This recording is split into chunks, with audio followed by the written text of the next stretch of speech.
Okay. இந்த வீடியோவில் நம்ம வந்து making of the constitution part 4 பார்க்கலாம். ஓகேவா? இதான் கடைசி பார்ட் இந்த வீடியோவில், இந்த டாப்பிக்கில். ஓகேவா? சரி. இப்போது committees of the constituent assembly. Okay. So constituent assembly வந்து கான்ஸ்டியூண்ட் அசம்பிளிக்குன்னு சொல்லி நிறையா கமிட்டிஸ் வந்து இருந்துச்சு. ஓகேவா? ஸோ அது எதுக்காக நிறைய கமிட்டிஸ் போட்டாங்க அப்படின்னா, நம்ம வந்து கான்ஸ்டியூஷன் ஒன்று எழுதுகிறோம் இல்லையா, அந்த எழுதுறத வந்து கொஞ்சம் ஈஸியாக்கிறதுக்காண்டி நிறைய கமிட்டிஸ் வந்து போட்டாங்க. அந்த கமிட்டிஸ்லாம் வந்து நிறைய ஒர்க் பண்ணாங்க இந்த கான்ஸ்டியூஷன் வந்து உருவாக்குறதுக்காக. சரிங்களா? ஸோ அப்போ மேஜர் கமிட்டிஸ், மைனர் கமிட்டிஸ்ன்னு சொல்லி 2 இருந்துச்சு. சரிங்களா? மேஜர் கமிட்டிஸ் ஒரு 8 கமிட்டி இருந்துச்சு. ஓகேவா? 8 டிஃப்ரெண்ட் கமிட்டிஸ். இதில் இந்த வீடியோவில் வந்து முக்கால்வாசி ஃபேக்ட்ஸ் தான் நிறையா பார்ப்போம். சரிங்களா? பெருசாக ஒன்றும் டீச் பண்ணுறதுக்கு ஒன்றும் பெருசாக இருக்காது. பட் எக்ஸாம் பாயிண்ட் ஆஃப் வியூவில் இது வந்து ரொம்ப முக்கியம், இந்த டாபிக்ஸ்லாம். ஓகே. ஸோ யூனியன் பவர்ஸ் கமிட்டியோட ஹெட் வந்து யார்? ஜவஹர்லால் நேரு. ஓகேவா? அதே மாதிரி யூனியன் கான்ஸ்டியூஷன் கமிட்டியும் ஜவஹர்லால் நேரு தான். ப்ரொவின்ஷியல் கான்ஸ்டியூஷன் கமிட்டிக்கு சர்தார் பட்டேல். டிராஃப்டிங் கமிட்டிக்கு பிஆர் அம்பேத்கர். ஓகேவா? இதுதான் வந்து ரொம்ப முக்கியமான கமிட்டி. எது? Drafting committee. ஓகேவா? சரி. Advisory committee and fundamental rights minorities and tribals and excluded areas வந்து சர்தார் பட்டேல். ஓகேவா? அப்புறம் இன்னொரு 3 கமிட்டி இருக்குது இல்லையா? ரூல்ஸ் ஆஃப் ப்ரொசீஜர் கமிட்டிக்கு வந்து ராஜேந்திர பிரசாத். ஸ்டேட்ஸ் கமிட்டிக்கு வந்து ஜவஹர்லால் நேரு. ஸ்டியரிங் கமிட்டிக்கு வந்து டாக்டர் ராஜேந்திர பிரசாத். ஓகேவா? ஸோ நீங்கள் நல்லா பார்த்தீங்க அப்படின்னா ஜவஹர்லால் நேரு, சர்தார் பட்டேல், ஓகேவா, ராஜேந்திர பிரசாத், இவங்க தான் மேக்ஸிமம் கமிட்டிக்கு வந்து இருப்பாங்க. அப்புறம் பிஆர் அம்பேத்கர் வந்து டிராஃப்டிங் கமிட்டிக்கு வந்து இருப்பார். ஓகேவா? ஸோ ஈஸியாக நீங்கள் இதை படிச்சிடலாம், ஈஸியாக ஞாபகம் வச்சுக்கலாம். சரி. இப்போ டிராஃப்டிங் கமிட்டியை வந்து நம்ம பார்த்துருவோம். ஏன்னா இது வந்து ரொம்ப இம்பார்ட்டன்ட். இது வந்து கொஸ்டின்ஸ்லாம் வந்து ப்ரீவியஸ் இயர்லாம் நிறைய கேட்டிருக்காங்க. ஓகேவா? சரி. அப்போ டிராஃப்டிங் கமிட்டி வந்து எப்போ வந்து செட்டப் பண்ணாங்க அப்படின்னா ஆகஸ்ட் 29, 1947. ஓகேவா? மோஸ்ட் இம்பார்ட்டன்ட் கமிட்டி இதிலே கொடுத்துருக்கேன் பாருங்கள். Most important committee was the drafting committee. ஓகேவா? இவங்க தான் வந்து கான்ஸ்டியூஷனை வந்து எழுதுனாங்க. சரியா? நிறைய இன்புட்ஸ் வந்து வந்திருக்கும். ஸோ இவங்க தான் இந்த லாஸ்லாம் வந்து மேக் பண்ணாங்க. எழுதுனாங்கன்னா நான் எழுதுறத சொல்லலை. லாஸ் வந்து நிறையா வந்து இவங்க தான் வந்து இது வந்து இந்த ஆர்டிக்கல் எப்படி இருக்கணும், இந்த ஆர்டிக்கல் எப்படி இருக்கணும் அப்படின்னு சொல்லி டிராஃப்ட் பண்ணது வந்து இந்த கமிட்டி தான். ஓகேவா? சரி.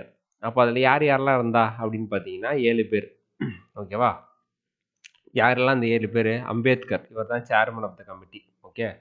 அப்புறம் கோபாலசுவாமி ஐயங்கர், அப்புறம் அல்லாடி கிருஷ்ணசுவாமி ஐயர். ஓகேவா? KM Munshi, Syed Mohammad Saadulla. Okay. So N மாதவராவ்னு ஒருத்தர் இருந்தார். இவர் யாரை ரீப்ளேஸ் பண்ணார்னா பிஎல் மிட்டர்னு ஒருத்தர் இருந்தார். அவர் வந்து ரிசைன் பண்ணிட்டார். உடம்பு சரியில்லைன்னு சொல்லி ரிசைன் பண்ணிட்டார். ஸோ அதனால் என்ன பண்ணார்? பிஎல் மிட்டர்ன்றவரை என் மாதவராவ் வந்து ரீப்ளேஸ் பண்ணார். அதே மாதிரி வந்து டிபி கெய்டன் அப்படின்றவரை வந்து அவர் வந்து இறந்துட்டார் 1948. ஸோ அவரை வந்து டிடி கிருஷ்ணமாச்சாரி வந்து என்ன பண்ணுறாரு? ரீப்ளேஸ் பண்ணுறாரு. அவ்வளோதான். இந்த இந்த 7 பேரையும் படிச்சப்போ இந்த ரீப்ளேஸ்மெண்ட்டை சேர்த்திங்கன்னா 9 நேம்ஸ் வரும். ஈஸியாக தான் இருக்கும். ஓகேவா? நீங்கள் ஈஸியாக அதை வந்து படிச்சுக்கலாம். ஐயங்கர் ஒருத்தர், ஐயர், அப்புறம் முன்ஷி, அப்புறம் சாதுல்லா ஒருத்தர், அம்பேத்கர், மாதவராவ், கிருஷ்ணமாச்சாரி. மாதவராவ் வந்து மிட்டார். இவர் கிருஷ்ணமாச்சாரி வந்து இங்கே பாருங்கள் கேன்னு வரும் இந்த இடத்துல. ஓகேவா? இங்கே எம்எம்னு வரும். இதை வச்சு நீங்கள் வந்து ஞாபகம் வச்சுக்கலாம். சரிங்களா? சரி. அடுத்தது drafting committee, after taking into consideration the proposal of the various committees, prepared the first draft of the constitution in February 1948. Okay. இப்போ இது பாருங்கள் எப்போ ஃபார்ம் பண்ணுறாங்க? ஆகஸ்ட் 29, 1947 தான் ஃபார்ம் பண்ணுறாங்க. ஆகஸ்ட்டு. ஓகேவா? ஆகஸ்ட்டு 1947. எப்போ ஃபஸ்ட்டு டிராஃப்ட் ரெடி பண்ணிட்டாங்க? February 1948 என்ன பண்ணிட்டாங்க? ஃபஸ்ட்டு டிராஃப்ட் வந்து ரெடி பண்ணிட்டாங்க. சரிங்களா? இப்போ என்னது? ஆகஸ்ட்னா செப்டம்பர், அக்டோபர், நவம்பர், டிசம்பர், கிட்டத்தட்ட ஒரு 6 மாதம். ஓகேவா? 6 மாதம். 6 மாதத்தில் என்ன பண்ணிட்டாங்க? நம்ம முன்னாடியே பார்த்தோம் இல்லையா? 60 கண்ட்ரீஸோட கான்ஸ்டியூஷன் வந்து என்ன பண்ணியிருந்தாங்க? ரெஃபர் பண்ணியிருந்தாங்க. ஸோ இவ்வளோத்தையும் ரெஃபர் பண்ணி இவ்வளோத்தையும் படித்து 6 மாதத்தில் வந்து ஃபஸ்ட் டிராஃப்ட் கொடுக்குறது பெரிய விஷயந்தான். சரிங்களா? ஸோ அதான் இங்கே கொடுத்துருக்காங்க பாருங்க. Took less than 6 months to prepare its draft. It sat only for 141 days. 141 days வந்து டிராஃப்டிங் கமிட்டி உட்காந்து என்ன பண்ணிட்டாங்க? ஃபஸ்ட்டு டிராஃப்ட்டை வந்து February 1948 கொடுத்துட்டாங்க. ஓகேவா? ஸோ அப்போ எப்படி உழைச்சிருப்பாங்கன்னு பார்த்துக்கோங்க. சரி. அப்புறம் enactment of the constitution. Okay. எனாக்ட்மெண்ட்னா என்னது? மொத்தமாக வந்து பார்த்தீங்கன்னா 7653 அமெண்ட்மெண்ட்ஸ் வந்து கொடுத்துருப்பாங்க ப்ரொபோஸ்டு. 2473 வந்து ஆக்சுவலி டிஸ்கஸ்டு. இந்த டிராஃப்ட் ரெடி பண்ணதுக்கு அப்புறமா என்ன பண்ணியிருந்திருப்பாங்க அதை வந்து பப்ளிக் ரிவ்யூக்கும் சரி மற்றவங்க ரிவ்யூக்கும் சரி வச்சுருப்பாங்க. அப்போ மொத்தமாக எத்தனை அமெண்ட்மெண்ட்ஸ்னால் இத்தனை திருத்தம் பண்ணலாம் அப்படின்னு சொல்லி ரெக்கமெண்டேஷன் வந்தது வந்து 7653. அதில் 2473 வந்து என்ன பண்ணிட்டாங்க, அக்செப்ட் பண்ணிக்கிட்டாங்க, திருத்தம் செஞ்சுக்கிட்டாங்க. ஓகேவா, இதில் அந்த டிராஃப்டில். So motion on the draft constitution was declared passed on November 26, 1949 and received the signatures of the members and the president. ஓகேவா, இது members and president of the யாரு, கான்ஸ்டியூண்ட் அசம்பிளி. ஓகேவா, அப்போ எத்தனை பேர் பாருங்க, out of 299 members 284 members are actually present on that day. அந்த டேல எத்தனை பேர் தான் இருந்தாங்க? 299ல் 284 தான் இருந்தாங்க. ஸோ அவங்களாம் என்ன பண்ணாங்க, சைன் பண்ணி அந்த கான்ஸ்டியூஷனை என்ன பண்ணிட்டாங்க, பாஸ் பண்ணிட்டாங்க November 26, 1949ல். ஓகேவா, சரி.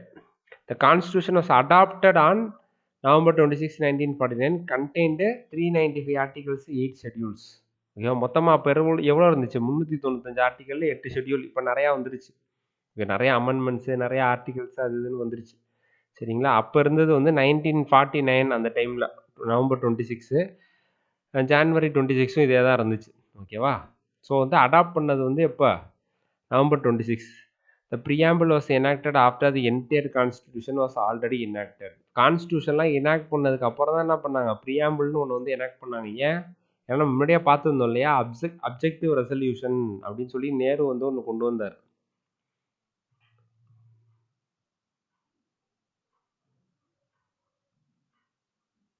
ஓகேவா, எப்போ? டிசம்பரில் கொண்டு வந்திருப்பார் இல்லையா, December 13. சரிங்களா, ஸோ இதுதான் பின்னாடி நம்ம என்ன சொன்னோம், ப்ரியாம்பிளாக மாறிச்சு, சில சேஞ்சஸோட ப்ரியாம்பிளாக மாறிச்சுன்னு சொல்லி சொன்னோம். அதை என்ன பண்ணுறாங்க, ஃபுல் கான்ஸ்டிடியூஷன் எனாக்ட் பண்ணதுக்கு அப்புறம் தான் இதை வந்து என்ன பண்ணிட்டாங்க, எனாக்ட் பண்ணாங்க. ஏன் அப்படின்னு கேட்டிங்கன்னா, இதுக்கு தகுந்த மாதிரி தான் நம்ம கான்ஸ்டியூஷன் எழுதியிருக்கணும் அப்படின்னு அந்த வீடியோவில் நான் சொல்லியிருப்பேனா. அப்போ எல்லாமே அதுக்கு தகுந்த மாதிரி தான் இருக்கா, அதாவது இந்த அப்ஜெக்டிவ் ரெசல்யூஷனுக்கு தகுந்த மாதிரி, அதாவது ப்ரியாம்பிள். ஓகேவா, அப்ஜெக்டிவ் ரெசல்யூஷன் தான் ப்ரியாம்பிளாக மாறிச்சு இல்லையா. ஸோ அப்போ ப்ரியாம்பிளுக்கு தகுந்த மாதிரி இருக்கா அப்படின்னு பார்த்துக்கிட்டு அதுக்கப்புறம் தான் என்ன பண்ணாங்க, ப்ரியாம்பிளை வந்து எனாக்ட் பண்ணிக்கிட்டாங்க. ஓகேவா, நான் சொல்கிறது புரியும்னு நினைக்கிறேன். ஓகேவா, ப்ரியாம்பிள்ன்றது என்னது, நம்ம கான்ஸ்டியூஷன் இப்படி தான் இருக்கணும். இப்போ ஒரு புக் எடுக்கிறீங்கன்னு வச்சுக்கோங்களேன், அதில் ப்ரிஃபேஸ்னு ஒன்று கொடுத்துருப்பாங்க. சரிங்களா, அந்த புக்கு வந்து இதை பற்றி தான் பேச போகுது, இதுதான் கண்டென்ட், இந்த புக்கோட விஷயம் வந்து இதுதான் அப்படின்னு சொல்லி அதில் வந்து கொடுத்துருப்பாங்க. அதே மாதிரி தான் ப்ரியாம்பிள். நம்ம கான்ஸ்டியூஷன் வந்து இதை பற்றிலாம் தான் பேச போகுது, இதுதான் எங்கள் கான்ஸ்டியூஷன் நோக்கம் அப்படின்னு சொல்கிறது தான் ப்ரியாம்பிள். அப்போது நம்ம கான்ஸ்டியூஷனில் உள்ள சட்டத்திட்டங்களாக அது மாதிரி இருக்கான்னு பார்த்துட்டு அதுக்கப்புறம் தானே நம்ம ப்ரியாம்பிளை வந்து நம்ம வந்து எனாக்ட் பண்ண முடியும். ஆமாம், இப்படி தான் இருக்குது அப்படின்னு சொல்லி.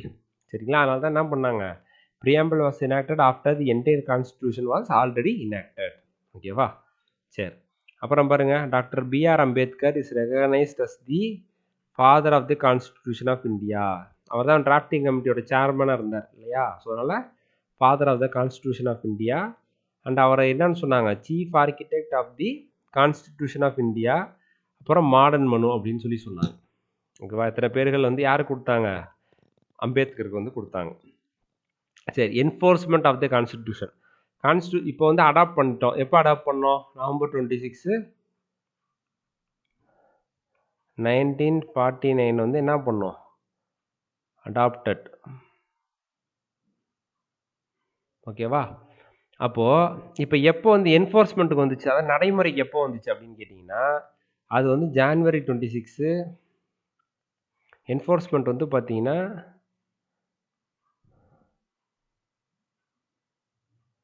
26, 1950 தான் வந்துச்சு. ஓகேவா, ஏன் இந்த டேட்டில் வந்துச்சுன்னா இந்த பூர்ண ஸ்வராஜ் கொடுத்தாங்க. சரி பார்ப்போம் அதை. ஆனால் பாருங்கள், நல்லா பாருங்கள், இந்த November 26 அடாப்ட் மட்டும் தானே பண்ணோம். ஆனால் ஒரு சில ஆர்டிகல்ஸ் என்ன ஆயிடுச்சு அப்படின்னு பார்த்தீங்கன்னா November 26 நடைமுறைக்கு வந்துருச்சு. இந்த ஆர்டிகல்ஸ்லாம் வந்து பார்த்தீங்கன்னா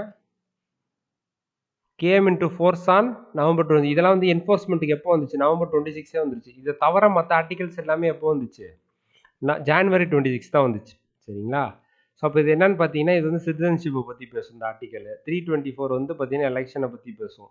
சரிங்களா? ஏன் வந்து இந்த ஆர்டிக்கல்லாம் வந்து நவம்பர் 26 வந்து ஃபோர்ஸுக்கு வந்துருச்சு, ஏன் வந்து மற்ற ஆர்டிகல்ஸ்லாம் ஜான்வரி 26 வந்துச்சு அப்படின்னு கேட்டிங்கன்னா, இப்போ இந்த ஆர்டிகல் 5, 6, 7, 8, 9லாம் பார்த்தீங்கன்னா அதெல்லாம் சிட்டிசன்ஷிப் பற்றி பேசும்.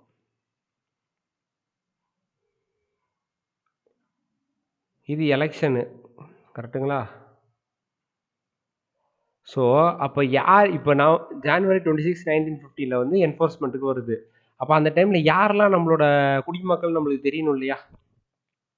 இப்போ யாரெல்லாம் நம்ம இந்தியன் சிட்டிசன் நம்மளுக்கு தெரியணும். அப்போ அதுக்கு முன்னாடியே இது வந்தால் தானே நம்மளுக்கு அப்போ யூஸ்ஃபுல்லாக இருக்கும் ஜான்வரி 26 நம்மளுக்கு. சரி, அதே மாதிரி எலெக்ஷன் கமிஷன். சரிங்களா? அப்போ எலெக்ஷன் கமிஷன் ஒன்று வந்து எலெக்ஷன் கமிஷன் அப்படின்னு சொல்லிட்டு ஒன்று வந்து நம்ம ஏற்படுத்தினாதான் நம்ம என்ன பண்ண முடியும். அதுக்கப்புறம் எலெக்ஷன் நடத்துறதுக்கு 51, 52ல நம்ம எலெக்ஷன் நடத்திருப்போம் இல்லையா? ஓகேவா? எம்பி எலெக்ஷன் நடந்திருக்கும். ஓகே. ஸோ அதுக்கு நம்மளுக்கு என்ன தேவை? எலெக்ஷன் கமிஷன் ஒன்று தேவை. எலெக்ஷன் ரிலேட்டடான இந்த ரூல்ஸ் எல்லாம் நம்மளுக்கு தேவை. அப்போ இது என்ன பண்ணும்? இது என்ன இருக்கும்? நவம்பர் 26 என்ன பண்ணும்?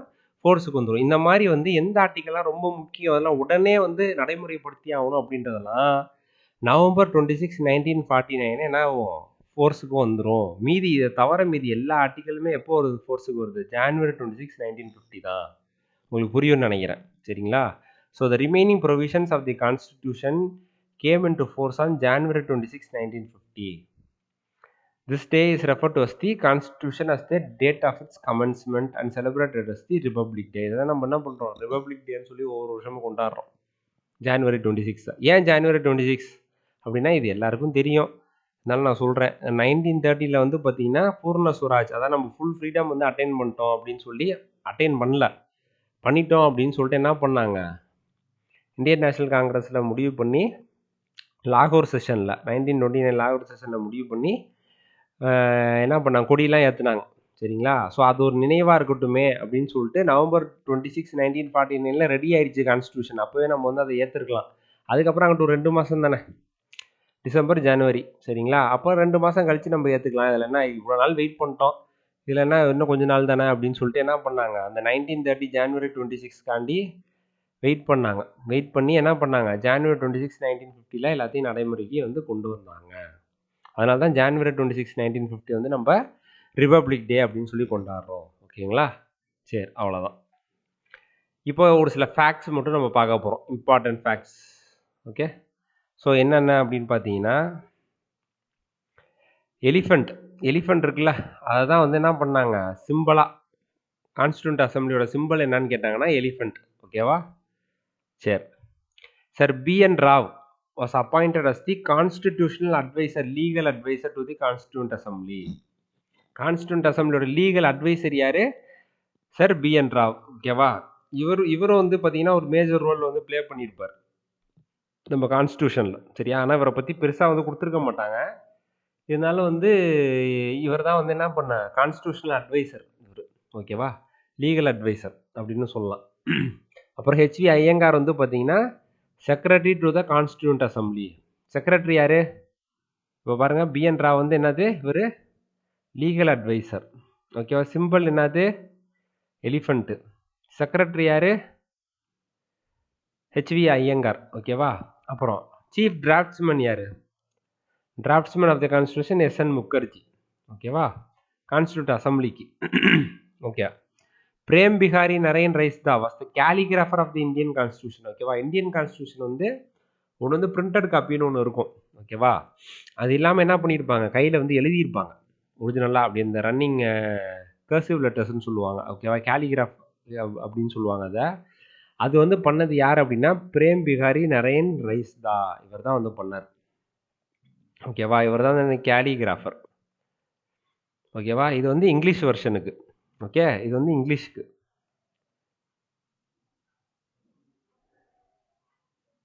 ஓகேவா? சரி. அப்புறம் அந்த original version was beautified and decorated by artist from Shanti Niketan including Nandalal Bose and Beohar Ram Manohar Sinha. ஓகேவா? இவங்க 2 பேர் தான் என்ன பண்ணாங்க? அதை டெக்கரேட் பண்ணாங்க. இவர் வந்து எழுதுனதை டெக்கரேட் பண்ணதுன்னா என்னன்னா, நம்ம கான்ஸ்டியூஷன் எடுத்து பார்த்தீங்கன்னா சைடில் அங்கங்கே பூவாக போட்டிருக்கும். அந்த பேஜஸ்லாம் பூ போட்டிருக்கும். ஒரு சில படங்கள்லாம் வரும். சரிங்களா? அதெல்லாம் பண்ணது யாருன்னா இவங்க இந்த நந்தலால் போஸ் அண்ட் பிஹோரி ராம் மனோகர் சின்ஹா. சரியா? இது என்ன வெர்ஷன்? இதுவும் இங்கிலீஷ் வெர்ஷனுக்கு தான். ஓகேங்களா? சரி, அடுத்து பாருங்க. The calligraphy of the Hindi version. ஓகேவா? ஹிந்தி வெர்ஷன் வந்து was done by calligraphy was done by யாரு? Vasant Krishnan Vaidya and decorated and illuminated by Nandalal Bose. ஓகேவா? நந்தலால் போஸ் தான் 2 இடத்துலையும் பண்ணுறாரு இல்லையா? நந்தலால் போஸும் பிஹோர் ராம் மனோகர் சின்ஹாவும் இங்கே சேர்ந்து பண்ணுறாங்க. இங்கே என்ன பண்ணுறாங்க? நந்தலால் போஸ் மட்டும் பண்ணுறாரு. இது ஹிந்தி வெர்ஷனுக்கு. ஓகேவா? வசந்த் கிருஷ்ண வைத்யா வந்து கேலிகிராஃபர், எழுதுறது. ஓகேவா? சரி, அவ்வளோதான். ஓகேவா? இதுதான் வந்து என்னது, ஒரு சில important facts of the constitution. So இதோட வந்து நம்மளோட மேக்கிங் ஆஃப் தி கான்ஸ்டியூஷன் வந்து முடிஞ்சு போச்சு. சரிங்களா? அவ்வளோதான். இப்போ இந்த வீடியோவில் வந்து பார்த்தீங்கன்னா நிறைய ஃபேக்ட்ஸ் தான் சொல்லியிருப்பேன். ஒரு சில விஷயங்கள் தான் வந்து நம்ம கொஞ்சம் டீச் பண்ணுற மாதிரி இருந்துச்சு. ஸோ இது எதுக்குன்னா வந்து தெரிஞ்சுக்கணும். ஓகேவா? எக்ஸாம் பாயிண்ட் ஆஃப் வியூவில் இது நம்ம வந்து தெரியாமல் போய் எக்ஸாமில் போய் உட்காரக்கூடாது. சரிங்களா? அதுக்கு தான் அதை சொன்னது. ஓகே, சரி. இந்த வீடியோ உங்களுக்கு பிடிச்சிருந்துச்சுன்னா உங்கள் ஃப்ரெண்ட்ஸோட ஷேர் பண்ணுங்கள், நம்ம வீடியோவுக்கு லைக் பண்ணுங்கள், அப்புறம் நம்ம சேனலுக்கு சப்ஸ்கிரைப் பண்ணுங்கள். சரிங்களா? தேங்க்யூ.